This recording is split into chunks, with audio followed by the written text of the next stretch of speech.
ऐसा सावन की शिवरात्रि में या सावन के सोमवार में ऐसा क्या रहता है?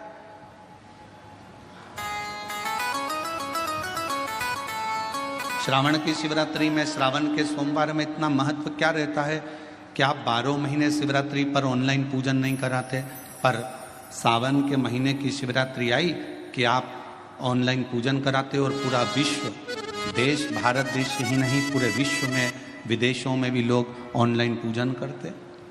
आखिर क्या रहता है?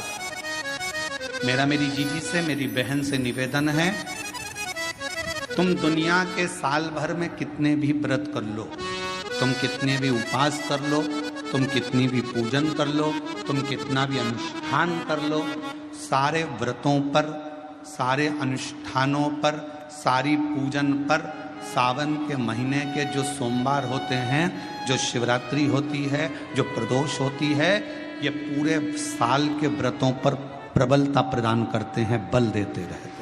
पर निवेदन है, सावन के सोमवार का व्रत करो, पर ऐसा व्रत मत करना कि तुम्हारे व्रत करने से परमात्मा को भी टेंशन हो जाए।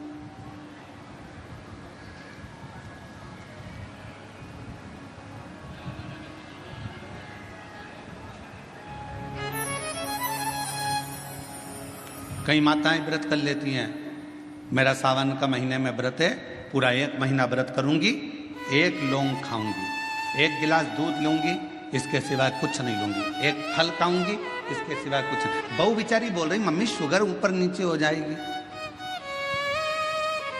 तुम्हारा बीपी ऊंचा नीचा हो जाएगा, तुम तो खाओ पियो।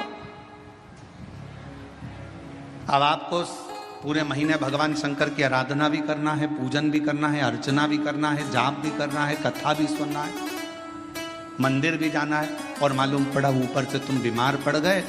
बीमार पड़ गए तो क्या मंदिर जा पाओगे? जम के तो बोलो नहीं। आराधना कर पाओगे? बैठकर भजन कर पाओगे? कथा सुन पाओगे?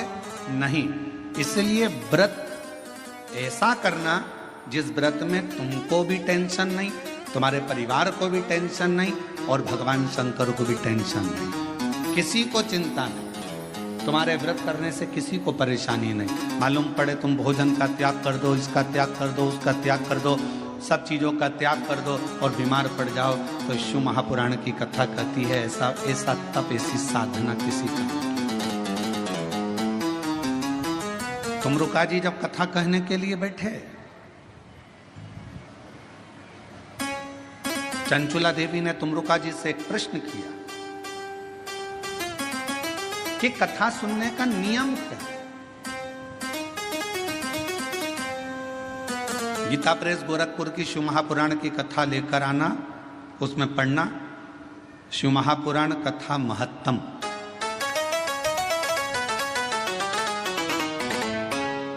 कथा को सुनने का नियम क्या है, यह भागवत में भी पूछा गया।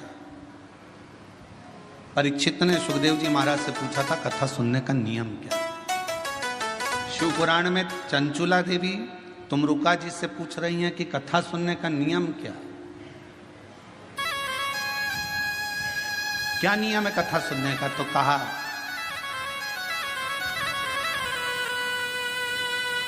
एक समय फलहार करो, शिव महापुराण की कथा को श्रवण करो, भागवत कथा को सुनो।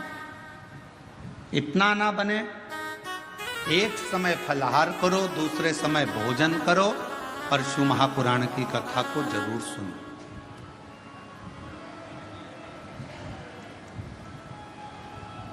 और इतने में भी काम ना चले तो शिव महापुराण की कथा में तुमरुका जी ने चंचुला देवी से कहा, दोनों समय भोजन करो, पर शिव महापुराण की कथा जम के बोलो, सुनो नहीं, जरूर सुनो।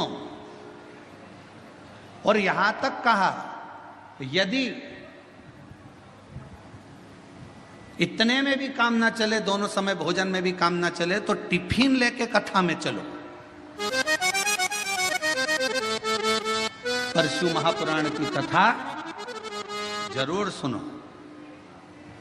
जैसे मां आदि शक्ति मां भवानी के शरीर के तेज प्रकाश जल से बेलपत्र का पौधा होता है। बेलपत्र का बेलपत्र का पौधा माता पार्वती जी के द्वारा प्रकट किया गया। बेलपत्र के वृक्ष की गणना करी गई। बेलपत्र के वृक्ष की जो जड़ होती है उसमें मां गौरी का स्थान होता है।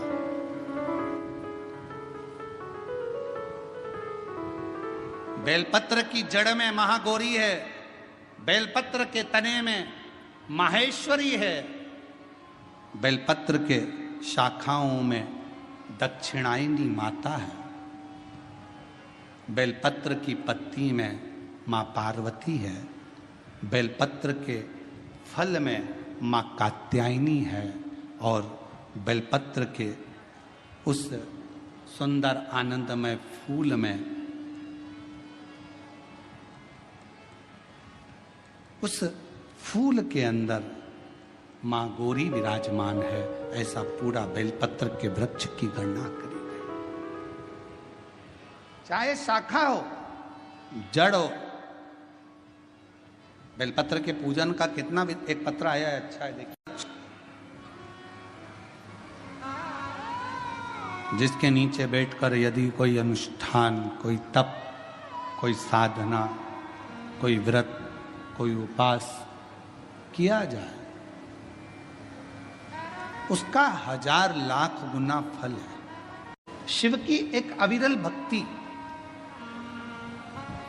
हम तो कई बार कथा में कहते हैं, आपके पास में अगर कुछ भी नहीं है, आप शंकर जी के मंदिर पे गए हो, एक बेलपत्र अगर आपको शिव जी के मंदिर में चढ़ी हुई भी मिल जाए, उसको उठा लो और उस बेलपत्र को धोकर वापिस भगवान देवाधिदेव महादेव के मंदिर में भगवान शंकर को फिर पुनः चढ़ा दो। वापिस उसी बेलपत्र को फिर चढ़ा दीजिए।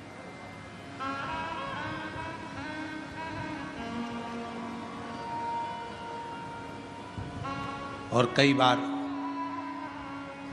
त्रिगुणाकार, त्रिकालदर्शी, त्रिनेत्रधारी, त्रिपुंडधारी, त्रिशूलधारी मेरे देवाधिदेव महादेव को चढ़ाने के लिए अगर मंदिर में तुम्हें बेलपत्र मिले भी ना, तो अपने हाथ की 3 उंगलियों का स्पर्श भगवान शंकर को कर लीजिए और शिव के नाम का उच्चारण कर लीजिए। शिव उस बेलपत्र को स्वीकार कर लेते हैं। भाव,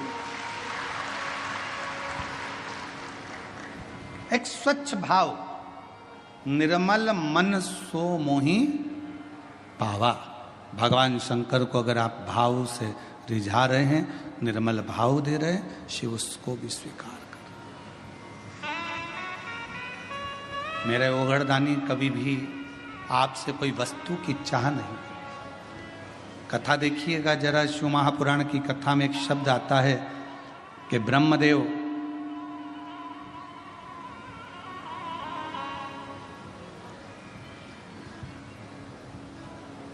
भगवान नारायण के सामने जाकर कहते हैं कि मैं शिव को नहीं स्मरण करता।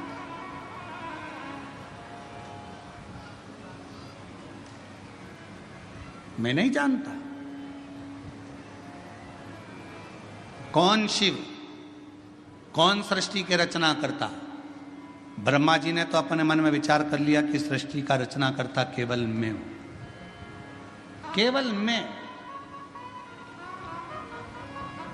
और ये मैं और मेरा